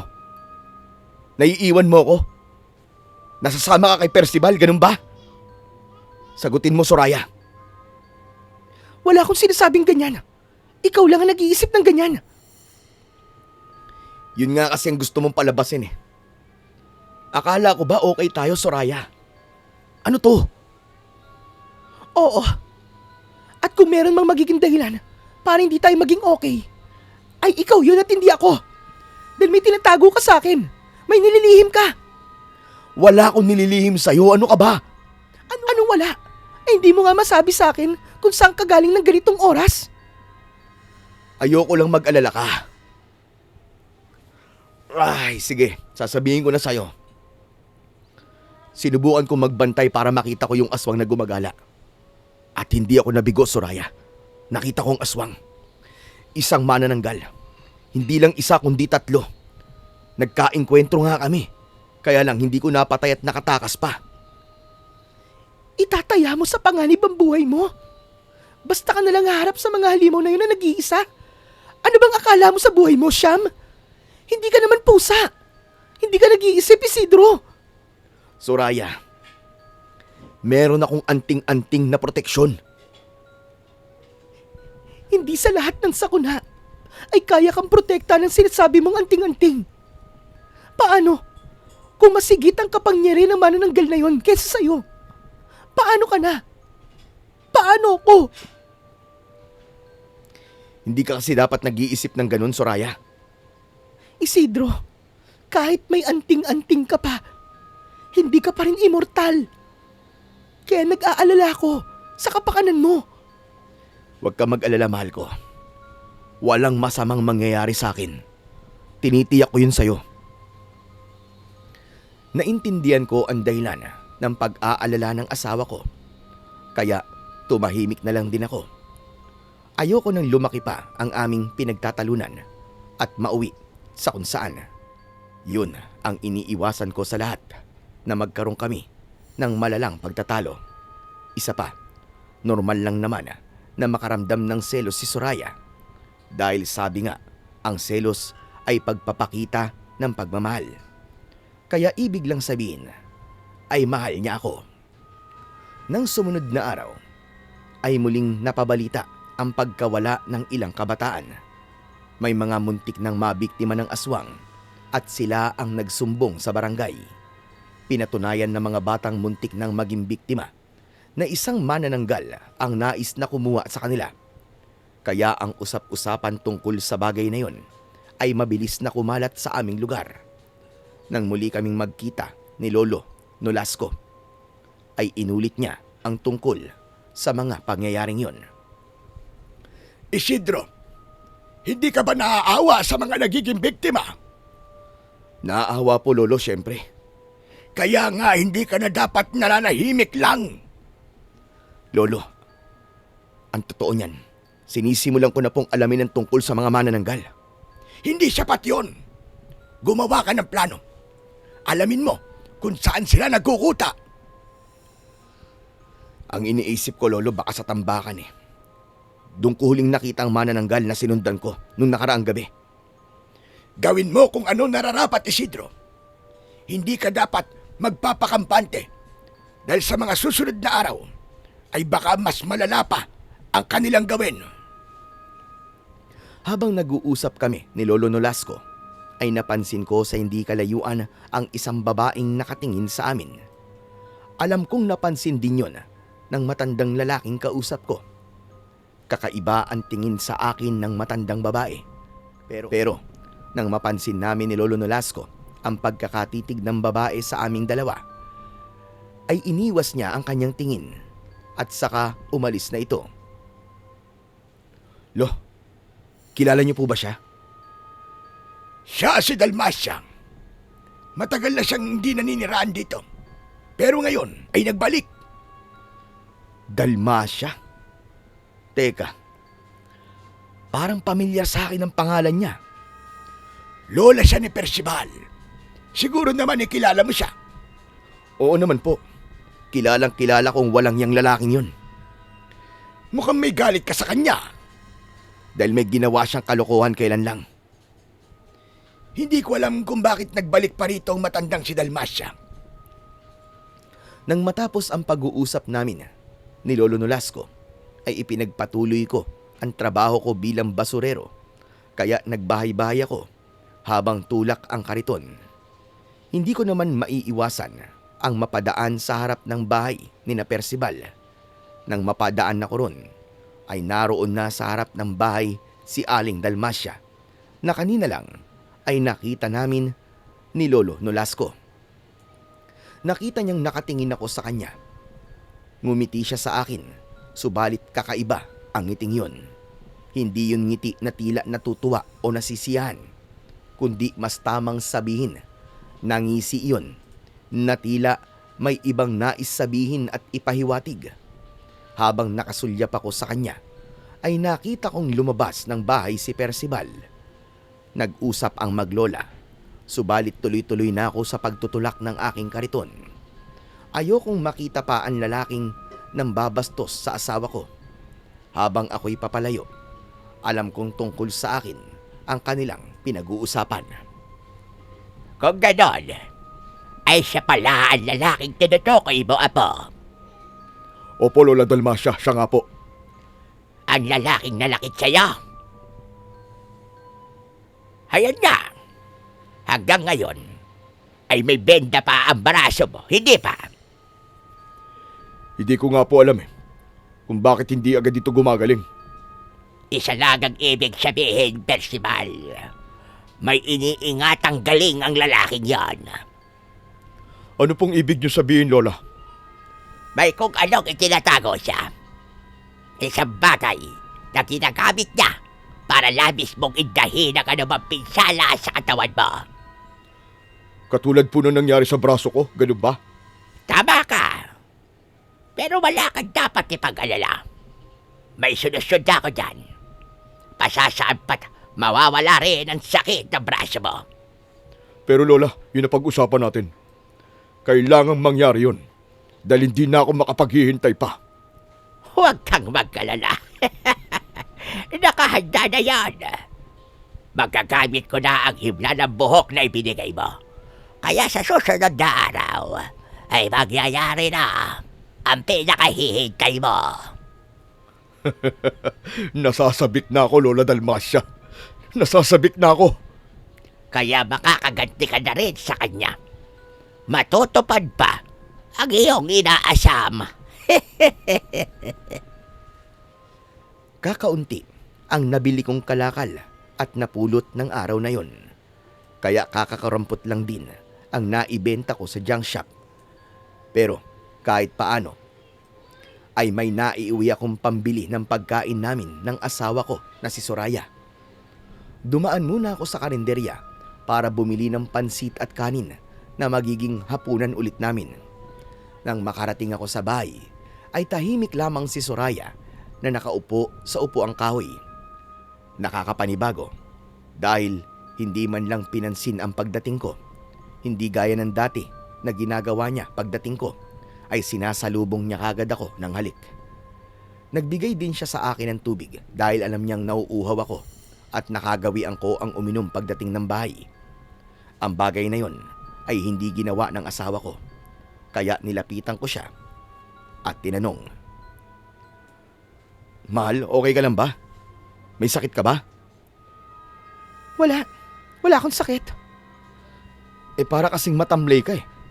Wala ka sa kondisyon. Nakakapagod na, Isidro. Nakakasawa na ang ganitong buhay. Teka, ano ba nangyayari sa'yo? Ba't nagsasalita ka ng ganyan? Akala ko ba okay lang sa'yo tong buhay natin? Natanggap mo ano man ang sitwasyon natin. Bakit ngayon ganyan ang sinasabi mo? Ano bang problema? Malaki! Malaking malaki, Isidro! Teka, Soraya, naguguluhan ako sa'yo eh. Hindi kita maintindihan eh. Ano ba yun?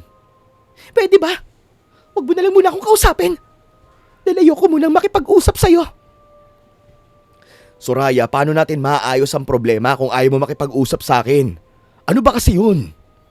Saka na lang. Magpahinga ka na lang muna. Yung pagkaing dala mo, ikaw na lang ang kumain yan. Ano? Hindi mo ako sasaluhan?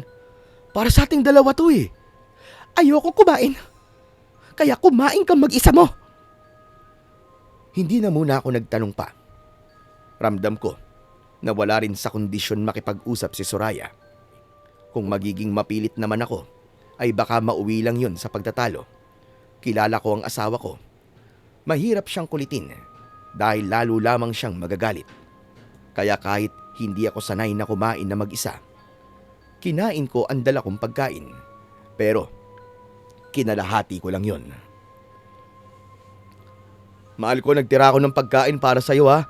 Para pag nagutom ka may makakain ka. Sinabi na nga wala akong gana eh. Sana inubos mo na lang. Hindi pwedeng hindi ka kakain. Baka mamaya niyan magkasakit ka. Iniwanan ko na lang muna si Soraya at pumasok ako ng kwarto. Sadyang nakapagtataka ang biglang pagbabago ng ugali niya. Isang lumang dyaryo ang nakita ko. Kaya kahit nabasa ko na yon, ay inulit kong basahin habang nagpapababa ng kinain. Kaya lamang dala ng pagod ay nakaramdam na ako ng antok hanggang tuluyan ng hinila ang talukap ng mga mata ko para matulog. Hating gabi na nang maalimpungatan ako. Nakaramdam din kasi ako ng tawag ng kalikasan. Napatingin ako sa kama. Wala doon si Soraya. Iginala ko ang paningin ko sa lumang orasan na nakasabit sa dingding. Pasado 1:00 na ng madaling araw. Ilang oras na rin akong nakatulog. Subalit napaisip ako kung bakit wala si Soraya sa loob ng kwarto. Tumayo ako para magbanyo. Inaasahan ko na naroon sa sala si Soraya at baka dun rin natulog. Kaya lamang, wala rin siya doon. Kaya naging palaisipan na sa akin kung nasaan ang asawa ko. Nagpunta muna ako sa banyo para sa tawag ng kalikasan. Nang makatapos akong magbanyo, ay tumuloy ako sa pinto, papalabas ng bahay. Nagbabaka sakali akong naroon ng asawa ko. Pero wala rin siya roon. Nagtataka na may kasamang kaba ang nararamdaman ko. Napaisip ako sa nangyari sa amin ni Soraya bago ako natulog. Ang kakaiba niyang ikinikilos na tila naiinis na sa aming buhay. Nagsasawa na ba talaga siya sa kalagayan namin? Yun ang agad na pumasok sa isip ko. Pero kilala ko ang asawa ko. Kaya niyang magtiis. Tanggap niya ang sitwasyon namin kahit naghihikaos kami. Dahil ang tanging mahalaga sa kanya ay magkasama kaming dalawa. Kaya lamang, nasaan ang asawa kong si Soraya at wala man lang sinabi sa akin na aalis. Bumalik ako sa loob ng bahay. Napaupo ako sa upuang kahoy na nakakunot ang noo habang nag-iisip. Nasa ganun akong kalagayan nang makarinig ako ng ingay mula sa labas. Kasabay ng tila mga hagik-gik ay malakas na kampay ng pakpak. Isang bagay lang ang agad kong naisip. May manananggal sa labas ng bahay. Marahil naghahanap sila ng bagong magiging biktima. Kaya agad kong hinagilap ang bakal na pangalahig ng basura. Hindi ako magdadalawang isip na harapin sila. Nang makalabas ako ng bahay, ay 2 manananggal ang aking nabungaran. Paikot-ikot sila sa bahay ko. Mga impakto kayo! Anong ginagawa niyo rito? May kailangan ba kayo? Wala akong narinig na anumang tugon mula sa mga aswang na manananggal na naroon sa labas. May kinalaman ba kayo kung bakit nawawala ang asawa ko? Humagik-gik ang 2 manananggal na tila nagtatawanan. Kaya naisip ko na maaaring may kinalaman nga sila sa asawa kong nawawala. Nang iinis ba kayo mga jablong buang kayo? Kung kayo ang kumuha sa kanya, nasan si Soraya? Saan nyo dinala ang asawa ko? Nakakaramdam na ako ng galit at panggigigil sa mga halimaw na nasa harapan ko. Kaya sinugod ko na sila at ipinangkalawit ang mahabang bakal na hawak ko. Nakaiwas ang aswang na sinugod ko. Subalit, inatake ako ng isa pang aswang. Nahawakan nito ang braso ko. Hindi ako binitiwan, subalit patuloy akong nanlalaban. Ipinanghataw ko ang armas na aking tangan. Nagtulong ang dalawang manananggal sa pag-atake sa akin at tila pinagpaplanuhan nila akong patayin. Subalit hindi ako makakapayag sa nais nila. Isa pa, alam kong hindi ako pababayaan ng anting-anting na taglay ko. Palalakasin ako nito, kaya kinapa ko sa aking bulsa ang agimat na lagi kong dala. Biglang dumaloy ang kakaibang enerhiya sa katawan ko para labanan ang dalawang manananggal. Subalit hindi ko inaasahan ang susunod nilang gagawin. Bumuga ng malapot na laway ang mga manananggal at tumama yon sa aking muka. Dahil sa ginawa nilang yon ay nasira ang aking konsentrasyon at nahirapan akong idilat ang mga mata ko. Kaya naman, naging madilim ang paligid ko. Wala akong makita. Nahihirapan akong makakita kaya sinamantala ng dalawang manananggal ang pagkakataong yun. Para pagtulungan akong sunggaban, naramdaman ko na lamang ang paghawak ng matutulis nilang mga kuko sa aking katawan. Hindi ko magawang linisan ang mga mata ko na binugahan nila ng kanilang malapot at mabahong laway. Pilit akong nagkakakawag. Pilit na lumalaban kahit nahihirapan akong makita ang dalawang aswang na manananggal. Hanggang naramdaman ko na tila may dumating. Narinig ko ang tinig ng dumating. Pamilyar sa akin ang boses niya. Hindi ako maaaring magkamali. Siya ang kaibigan kong matanda na si Lolo Nolasco. Mga walang hiyang manananggal! Bitiwan nyo si Isidro! Lolo Nolasco, hindi ako makakita dahil sa ibinugang laway na manananggal. Ako ang bahala sa kanila, Isidro. Mga manananggal, ako ang harapin ninyo. Hindi kayo sasantuhin ng dala kong buntot pagi. Kahit nakapikit ang mga mata ko, dahil hirap akong idilat yun, ay alam kong nakipaglaban sa kanila si Lolo Nolasco. Yun ang pangako niya, na kahit gusto niya nang iwan ang pagiging manunugis at antingero, at wag nang gamitin ang kanyang tinatagong agimat, ay mapipilitan pa rin siyang maging aktibo muli kung kinakailangan. Kaya alam kong hindi niya ako pababayaan. Isidro, hubarin mo ang suot mong jacket at punasan mo ang iyong muka para matanggal ang malagkit na laway na ibinuga sa iyo ng mga manananggal. Bilisan mo! Agad kong sinunod si Lolo Nolasco sa kanyang inutos. Nang mapunasan ko na ang mga mata ko, ay nagliwanag ang paningin ko. Nakita ko na ang mga nangyayari. Nakikipaglaban nga ang matandang lalaki sa mga manananggal gamit ang kanyang dalang buntot pagi na sandata niya. Tinulungan ko na rin si Lolo Nolasco, kaya nagtig-isa kami ng manananggal. Nang maramdaman ng mga aswang na dehado sila, ay biglang lumipad ang mga ito. Subalit nagawa kong kalawitin ang isang manananggal. Bumagsak ito sa lupa. Saka naman biglang sumugod si Lolo Nolasco at hinataw ito gamit ang buntot ng pagi. Nagkasugat-sugat ang katawan ng aswang. Samantalang ang isa ay nagpaikot-ikot at nagdadalawang isip kung susugod din ba siya. Hanggang sa tuluyang nanghina ang aswang na paulit-ulit na hinagupit ni Lolo Nolasco ng kanyang armas. Ang mga sugat nito ay umusok na tila napapaso hanggang sa tuluyan na itong mawalan ng buhay. Dahil sa sinapit na yon ng isang manananggal, ay nataranta ang kasama nito. Kaya sa halip na sumugod sa amin ni Lolo Nolasco, ay ipinagaspas ang kanyang pakpak upang lumipad papalayo. Natakot ito na sapitin din ang nangyari sa kasama niya.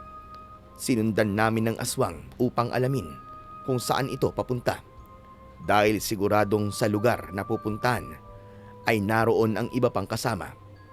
Gaya ng manananggal na sinundan ko nung nakaraang gabi, ay ang tambakan din ang naging destinasyon nito. Nagpaikot-ikot ito sa may dump site at lumipad pabulusok sa tambak ng basura. Bigla na lang nawala, pero alam kong may lugar itong pinasukan doon. Nakita mo ba yun, Isidro? May kakaiba sa tambakang yun. Yun din po ang kutob ko, Lolo Nolasco. May nakatago sa likod ng tambakan. Siya nga pala. Maraming salamat po sa ginawa niyong pagtulong sa akin, Lolo. Kung di kayo dumating, baka paano na ako. Baka patay na ako ngayon. Sabi ko naman sa'yo, hindi ba? Hindi kita pababayaan, Isidro. Kung kailangan mo ng tulong ko, ay gagawin ko ang lahat na makakaya ko. Na siyang ipinakita ko naman sa'yo. Saka kailangan talaga kitang makausap. Kaya kahit gabi na, ay nagpunta ako sa bahay mo. Meron kasing mahalagang bagay akong dapat sabihin sa'yo. Ano ho yun, Lolo Nolasco? Alam kong hinahanap mo ang asawa mo. Po? Alam niyo pong nawawala siya? Oo, dahil nakita ko siya. May kasamang lalaki. Sino po, Lolo Nolasco? Sino po ang kasama ni Soraya? Si Percival. Hindi ko nga alam kung bakit kasama ng taong yun ang asawa mo. Teka, imposible po yun eh. Hindi sasama sa kanya si Soraya. Pero hindi ako maaaring magkamali. Saka, hindi kita pwedeng lokohin. Malinaw pa ang mga mata ko. Kaya hindi ako pwedeng magkamali. Nakita ko sila. Dapit hapon na yon. At magkasama silang dalawa. Dahil sa sinabing yun ni Lolo Nolasco, ay naisip ko ang mga sinabi ni Soraya bago siya nawala. Tila nagsasawa na siya sa buhay namin. Kaya lamang, alam kong hindi ganun ang asawa ko. Kahit naghihirap kami, ay handa itong magtiis. Pero paanong basta na lang siya sasama sa lalaking kinaiinisan at kinatatakutan niya? Ramdam kong may mali na nangyayari. Lumapit kami ni Lolo Nolasco sa dump site sa lugar na biglang nawala ang manananggal. Nang makarating ako doon, ay naramdaman ko ang panginginig at kakaibang pakiramdam. Napansin yun ng matandang lalaki na kasama ko. Sandali lang. Anong nangyayari sa iyo, Isidro? Lolo Nolasco, nakakaramdam uli ako ng di may paliwanag na panginginig.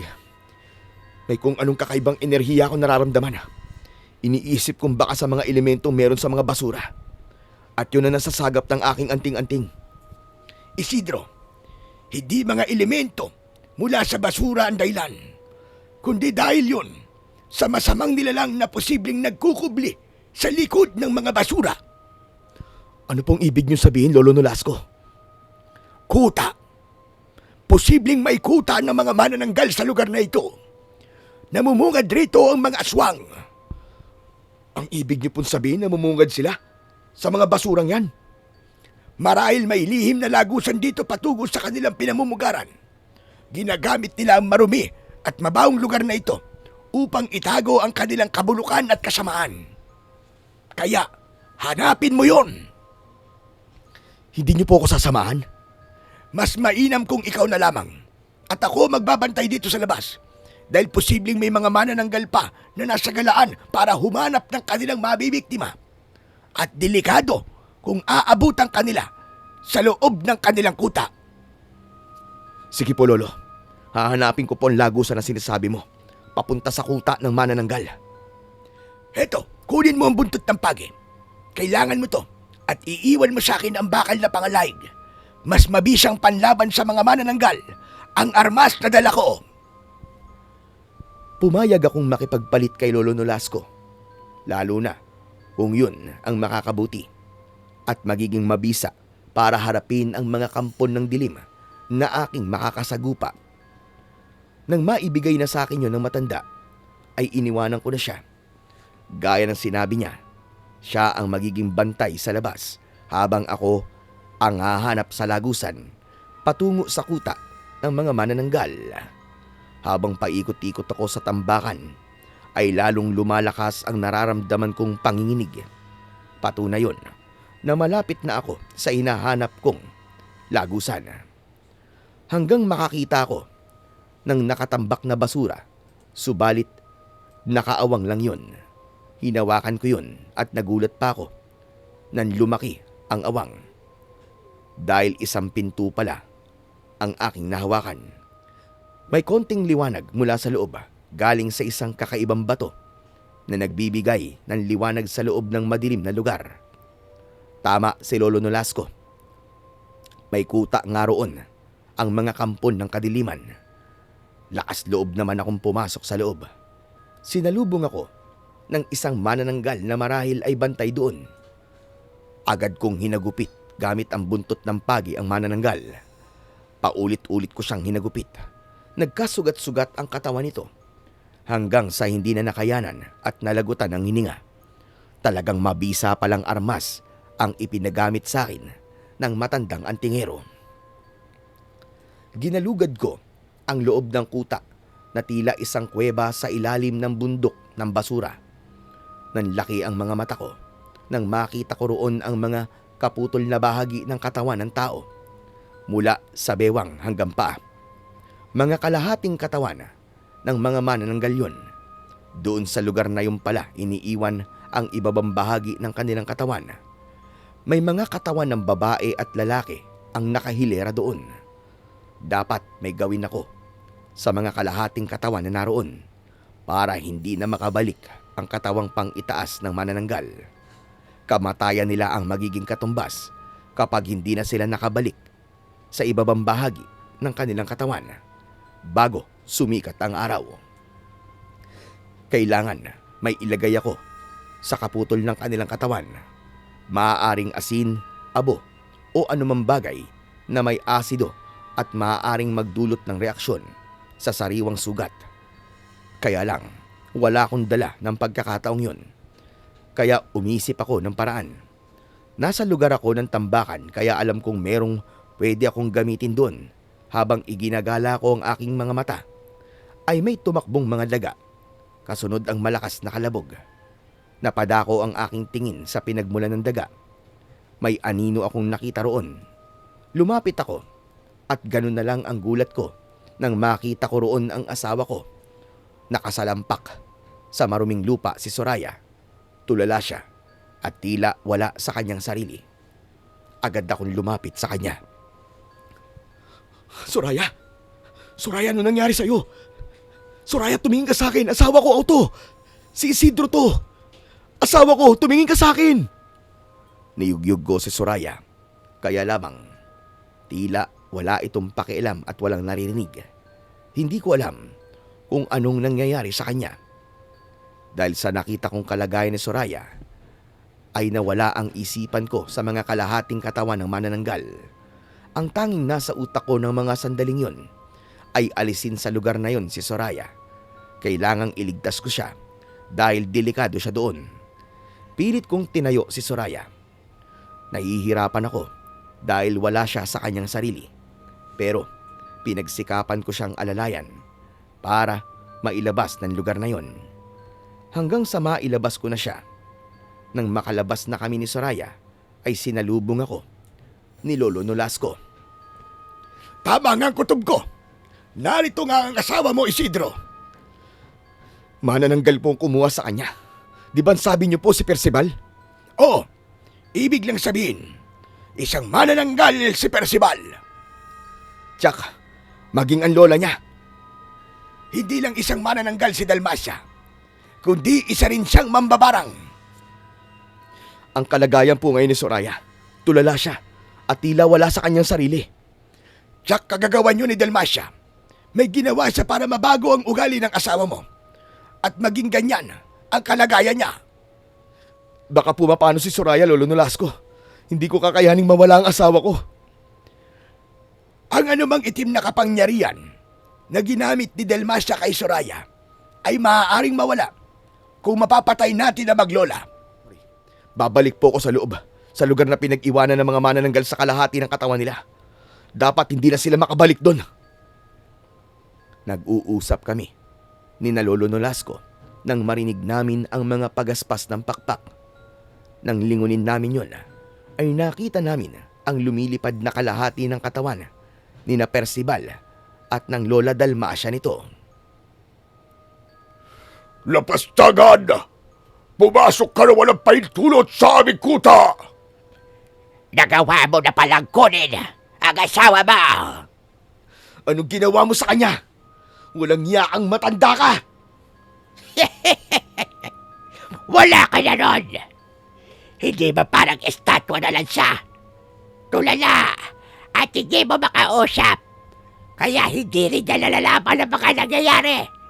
Ganti ko yan sa'yo, Isidro. Dahil sa ginawa mo sa apo kong si Percival. Sabi ko naman sa'yo, Isidro, hindi pa tayo tapos. Saka kung hindi ko makukuha sa baynaong paraan si Soraya, gagawin ko ang kahit na ano para sumama siya sa akin. Kaya ba ipinabarang mo siya sa lola mo? Kaya pala paulit-ulit mong hinawakan ng buhok ni Soraya nang abutan ko kayo sa harap ng bahay ay para makakuha ka ng hibla ng buhok niya. Para-paraan lang, Isidro. Para-paraan! Pero hindi kayo magtatagumpay sa masamang balak niyo, Percival.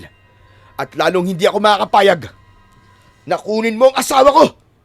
Kahit buhay ko, itataya ko para sa kanya.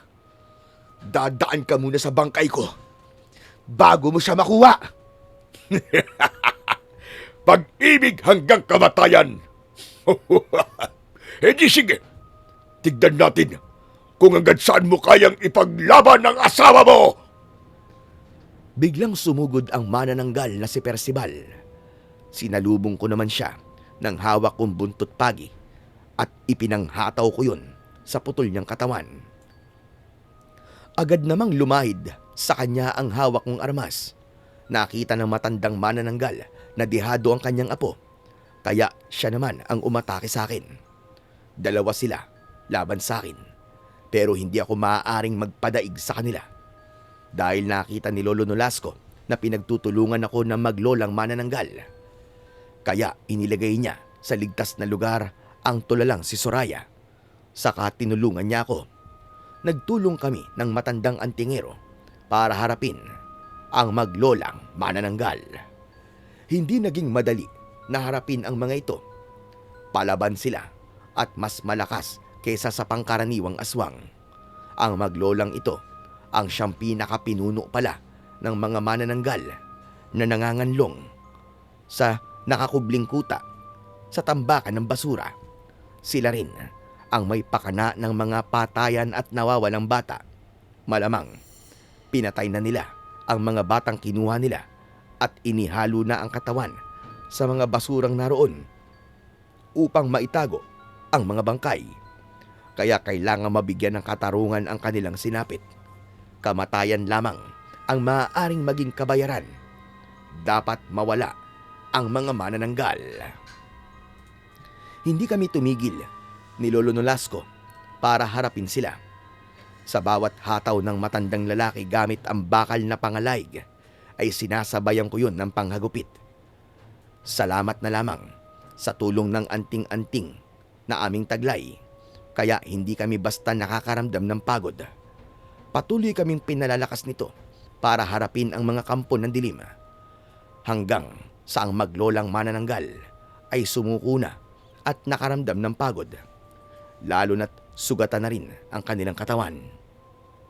Hindi na sila basta makalipad, subalit nararamdaman kong may pinaplano sila. Kaya inunahan ko ang naisip kong balak nilang gawin. Tumakbo ako papunta sa lugar ng lagusan, papasok sa kanilang kuta. Naroon ang kalahati ng kanilang katawan. Kapag nakabalik sila sa kanilang katawan, posibleng may iba pang mangyari at maging mas malakas sila. Bago ako pumasok papunta sa kanilang kuta, ay isiniksik ko sa suot kong pantalon ang buntot ng pagi. Kaya gamit ang dalawa kong kamay, ay dumakot ako ng nabubulok na basura. Tuloy-tuloy akong nagpunta sa loob ng kanilang kuta. Diretso kong pinuntahan ang nakatayong mga kalahating katawan ng mga manananggal. Hindi ko alam kung alin sa mga yon ang kalahating katawan ng maglola. Subalit hindi na mahalaga yon. Inilagay ko sa kaputol na ibabang bahagi ng katawan ang nabubulok na basurang hawak ko. Pagkalagay ko nun ay kumulo yun na tila lumilikha pa ng usok. Waring naaagnas ang lamang loob na nasa kalahati ng katawan. Habang nangyayari yun, ay narinig ko ang palahaw mula sa kinaroroonan ni na Lolo Nolasco. Tinig yun ni na Percival at lola niya. Sumisigaw at pumapalahaw dahil nasasaktan sila, dahil nalulusaw ang kalahati ng katawan na nasa loob ng kanilang kuta. Tama ang naging desisyon ko na gamitin ang nabubulok na basura para ilagay sa kaputol ng katawan ng manananggal. Dahil ang nabubulok na basura ay nagtataglay ng iba't ibang uri ng asido na may kakayahang tumunaw ng bagay, lalo na ng lamang loob. Hindi lang ang kalahating katawan ng maglola ang tinunaw ng asido mula sa nabubulok na basura, kundi maging ang kalahating katawan ng kauri nila. Lumabas na ako ng lugar na yon. Alam kong hindi na makakabalik dun ang maglolang manananggal.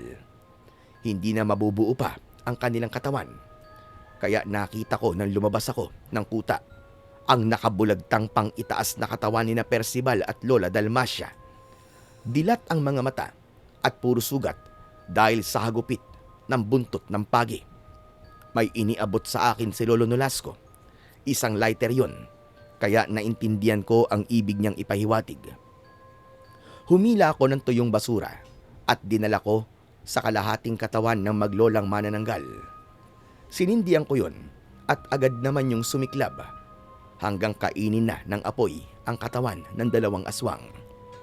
Gumapang ang apoy hanggang sa lagusan at tinupok na rin ang kuta ng mga manananggal kasama ng kalahating katawan na naroon. Nang halos kumalat na ang apoy, ay nakita kong kumilos si Soraya.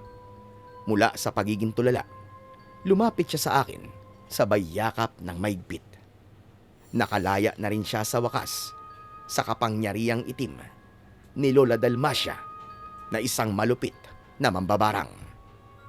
Si Soraya ay bumalik na sa dati. Isidro, asawa ko. Salamat. Salamat at buhay ka. Bakit? Wala namang masamang nangyari sa akin Akala ko hindi na tayo magkikita pa. Kumusta ka na, mahal ko? Anong nararamdaman mo? May masakit ba sa'yo? Wala. Okay na ako. Salamat naman, mahal ko, at okay ka na. Nagbalik ka na sa dating ikaw, ang mapagmahal kong asawa. Bakit? Ano ba nangyari sa akin? Wala akong maalala. Hindi na mahalagang malaman mo pa, Soraya. Ang importante ngayon, ligtas ka na. Wala na ring makikialam sa atin. At hindi na tayo mapaghihiwalay. Hindi lang ang anting-anting na taglay mo, Isidro, ang nagligtas sa asawa mo, kundi maging ang tunay mong pagmamahal para sa kanya. Yun ang tunay mong agimat na hindi mawawala sa iyo. Tama po kayo, Lolo Nolasco. Pero Lolo, salamat din po sa inyo dahil nariyan po kayo para tumulong sa akin. Sabi ko naman sa iyo, di ba? Nandito lang ako. Mahirap talaga iwan ng pagiging antingero. Kailangan kong gawin ang tawag ng tungkulin kapag talagang kinakailangan. Kahit may edad na ako. Kaya nga hindi ko rin basta matatalikuran ng pagiging antingero ko, Lolo. Basta para sa kaligtasan ng mas marami. Gagawin ko po kung ano ang nararapat. Hamak man ang tingin ng iba sa gaya ko dahil sa uri ng aking trabaho, ay natanggap ko yon. Pero alam kong may malaki akong magagawa sa kapwa ko, lalo na't para yon sa kanilang kapakanan at kaligtasan upang magkaroon din sila ng kapayapaan. Kung minsan ang inaakala nating kawawa at hamak sa paningin, ay siya pa palang may malaking magagawa para sa atin. Nasa likod ng isang payak na buhay. At naroon pala ang tunay na malasakit at pagmamahal. Naandang magsakripisyo ng buhay para ipagtanggol ang mga mahal sa buhay at nasasakupan. Hanggang dito na lamang po ang aking kwento. At sana po ay may natutunan po kayo na magandang aral. So yon mga idol, isa na naman pong kwento ang natapos natin sa araw na to. Grabe si Isidro, no? Bukod sa kanyang anting-anting, ang tunay na nagligtas sa kanyang asawa ay ang kanyang pagmamahal. Laban sa maglolang Lola Dalmacia at Percival. Biruin nyo ng mga manananggal pala tapos naglulungga sa tambak ng mga basura. Mga idol, masakit isipin, no? Pero wag po nating basta kutsain o hamakin ng mga nagbabasura, yung mga nangangalakal, sapagkat marangal po ang kanilang hanap buhay at malaki ang naitutulong nila sa kalinisan ng ating pamayanan. Sa halip po na hamakin sila o pandirihan, dapat po natin silang igalang at tulungan. Dahil walang maliit na trabaho kung ito ay ginagawa ng tapat at may dangal. So yun mga idol, dumako naman po tayo sa ating shoutout portion. Sandali lang po at bubuksan ko lang ang aking fresh na mga comments at shoutout dito sa aking channel na The Voice Addict. Ayun. Sabi dito ni Rodagar Bida. Shoutout po, mapagpalang tanghali po The Voice Addict at mga kwento ni Apong Isaac. Maraming salamat po ulit sa panibagong upload ng inyong napakagandang kwentong katatakutan sa mundo ng kababalaghan. God bless po. God bless din po sa inyo. Sabi naman ni Cecil Sabrosco, wow, ang galing-galing naman ni Sir Blair. Oh, thank you po. Hindi naman masyede.